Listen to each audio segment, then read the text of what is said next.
అదే సమయంలో మొన్ననే అంతర్జాతీయ మహిళా దినోత్సవం జరుపుకున్నాం. ఆ సభలో కూడా మనం అందరం ఆలోచించింది, స్వాతంత్రం వచ్చిన సంవత్సరాలైనా ప్రపంచం మొత్తం నాగరికత వైపు పయనిస్తున్నప్పటికీ కూడా ఇంకా జెండర్ ఈక్విటీ రాలేదు. ఎక్కడికక్కడ మహిళల పట్ల వివక్ష చూపేయడం ఇవన్నీ జరుగుతున్నాయి. ఈరోజు కేంద్రంలో ఉండే నరేంద్ర మోడీ గారి నాయకత్వంలో ఉండే ఎన్డీఏ కానీ, ఇక్కడ రాష్ట్రంలో ఉండే ఎన్డీఏ కానీ మన ఆడబిడ్డలు, తల్లుళ్ళు, చెల్లెళ్ళ గురించి ప్రత్యేక శ్రద్ధ పెడతాం. ఉమెన్ ఎంపవర్మెంట్ జరిగినప్పుడే సస్టైనబుల్ డెవలప్మెంట్ ఉంటుందనేది మా నమ్మకం. అందుకనే అధ్యక్ష, ఈరోజు ఒకసారి హిస్టరీ కూడా చూసుకుంటే ఎన్టీ రామారావు గారు తెలుగుదేశం పార్టీ పెట్టినప్పటి నుంచి అదే మరిగా వారు అనేక సంక్షేమ కార్యక్రమాలకు ప్రత్యేకంగా ఉమెన్ ఎంపవర్మెంట్ కోసం దోహదం చేశారు. అందుకే మహిళా సాధికారత కోసం నిన్న, నేడు, రేపు ఎప్పుడు కూడా కమిటెడ్గా పనిచేస్తామని ఈ సభ సాక్షిగా తల్లిదండ్రులకు తెలియజేస్తున్నా, మహిళలకు తెలియజేస్తున్నారు. అందుకని ఆ దిశ ఒకసారి చూసినప్పుడు ఏ కార్యక్రమం ప్రవేశపెట్టినా అది ఒక సంక్షేమం కావచ్చు, ఒక అభివృద్ధి కావచ్చు, లేకపోతే ఒక ఎంపవర్మెంట్ కావచ్చు, ఏది చేసినా అందులో ప్రత్యేకంగా మహిళలను దృష్టిలో పెట్టుకొని చేశాం.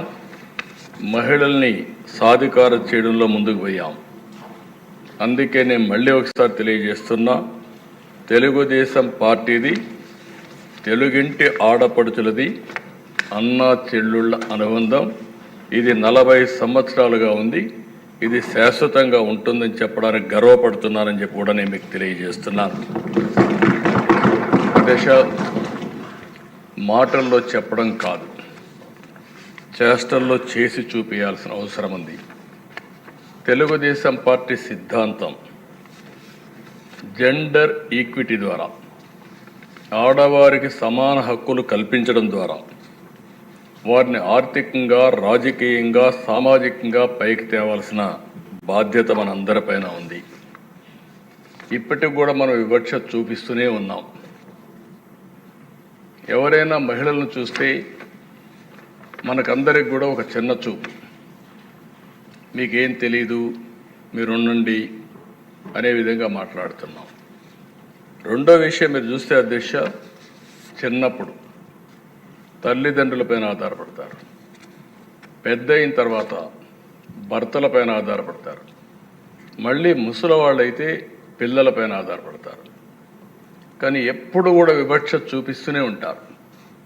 అందుకే ఈరోజు గర్వంగా చెప్పగలుగుతున్నా, మహిళా సాధికారత ప్రారంభమైంది తెలుగుదేశం పార్టీతోనే ప్రారంభమైందని చెప్పి కూడా గర్వంగా చెప్పగలుగుతున్నాను. 86లో అధ్యక్ష మహిళలకు ఆస్తిలో సమాన హక్కు ఇచ్చాడు ఎన్టీ రామారావు గారు. అంతవరకు వారసత్వంగా మనం ఒక్కసారి చూస్తే ఆస్తిలో సమాన హక్కు లేదు. ఆడపిల్లలుంటే పెళ్ళిళ్ళు చేసి పంపించేస్తున్నాం, ఆస్తిలో హక్కు లేని పరిస్థితి తీసుకొస్తున్నాం, సెక్యూరిటీ ఇవ్వలేని పరిస్థితికి వచ్చాం. అది తీసుకొచ్చిన తర్వాత దిశ డిమాండ్ చేసే పరిస్థితికి వచ్చారు ఆడబిడ్డలు. I'm proud to say that. ఎవరైనా సరే అది అయిన తర్వాత ఈరోజు చూస్తే 40 ఏళ్ల తర్వాత మనం ముందే తీసుకొస్తే 2005లో దేశంలో దీన్ని చట్టంగా తీసుకొచ్చారు, మహిళలకు ఆస్తిలో సమాన హక్కుని. అయితే మన రాష్ట్రంలో మనం అందరం గుర్తుపెట్టుకోవాల్సిన అవసరం ఉంది. తల్లికి, చెల్లికి ఆస్తిలో వాటా ఇవ్వని వ్యక్తి నిన్నటి వరకు ఈ సభలో కూర్చొని ముఖ్యమంత్రిగా ఉన్నాడంటే ఏ విధంగా సభవో నాకైతే అర్థం కావడం లేదు. నేనేదో విమర్శించాలని విమర్శించడం లేదు.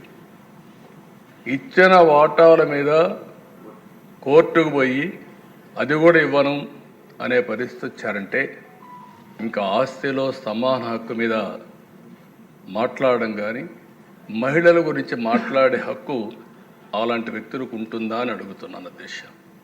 ఎందుకంటే అధ్యక్ష, ఈరోజు మనందరం ఒకటి గుర్తుపెట్టుకోవాల్సిన అవసరం ఉంది. రాజకీయాల్లో ఉండే మనం ప్రజలకు జవాబుదారితనం, మనం ఆదర్శంగా ఉండాలి.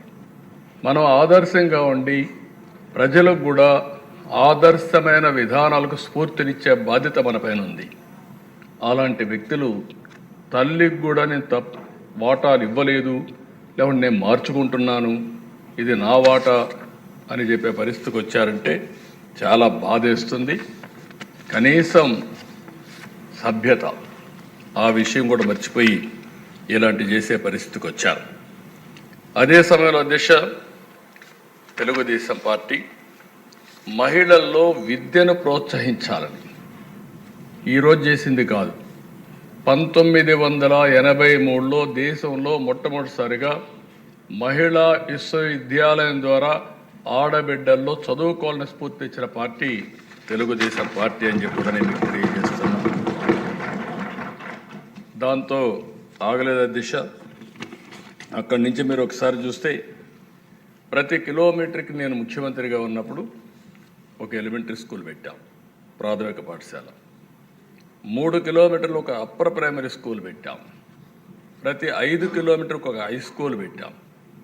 మండలానికి ఒక జూనియర్ కాలేజీ పెట్టాం. ప్రతి డివిజన్కి ఒక ఇంజనీరింగ్ కాలేజ్ పెట్టాం. జిల్లాకు మెడికల్ కాలేజ్, వందలాది కాలేజీలు తీసుకొచ్చాం. ఓసారి పబ్లిక్ పాలసీ అనేది చాలా పవర్ఫుల్ దిశ.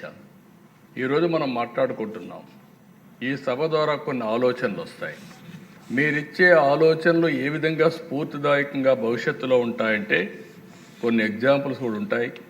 ఈరోజు మీరు చూస్తే నేను 95లో ముఖ్యమంత్రి అయినప్పుడు మహిళా ఎంపవర్మెంట్ కోసం ఆలోచిస్తూ ఉంటే 2 ప్రధానమైన డెసిషన్, చాలా డెసిషన్ తీసుకున్నాం. అందులో 2 ప్రధానమైన డెసిషన్స్, ఒకటి డాక్రా ఉమెన్ ద్వారా ఎంపవర్మెంట్ చేయాలనేది ఒక నిర్ణయం. రెండో నిర్ణయం విద్య, ఉద్యోగాల్లో, రాజకీయాల్లో మహిళలకు 33% రిజర్వేషన్స్ పెట్టాలని చెప్పి నిర్ణయించారు దిశ. ఆ రోజు చాలామంది యువత నన్ను వ్యతిరేకించారు, అన్నారు ఈరోజు 33% పెడుతున్నారు, ఈ రిజర్వేషన్లో మహిళలు 55-60% వచ్చేస్తారు. మా పరిస్థితి ఏంటంటే నేను ఒక మాట చెప్పాను, మీకు ఇన్ని సంవత్సరాలు అనుభవించారు, ఒకవేళ బ్యాక్లాగ్ ఒకటి ఉంది, కొన్ని రోజులు వాళ్ళకు కూడా వస్తే నష్టం లేదు, మీరు స్వాగతించమని చెప్పాను అధ్యక్ష. నేను గర్వంగా చెప్పగలుగుతున్నా. ఈరోజు నేను చాలా దిక్కులు అడుగుతున్నాను. వైఫ్ అండ్ హస్బెండ్ ఇద్దరు ఐటీ ప్రొఫెషనల్స్ అయ్యారు. ఇది ఆ రోజు పెట్టిన నిర్ణయం వల్ల 33% రిజర్వేషన్ల వల్ల ఆడబిడ్డలు చదువుకోగలిగారు. అంత మునుపుండే సమస్య డౌరీ సమస్య లేదు.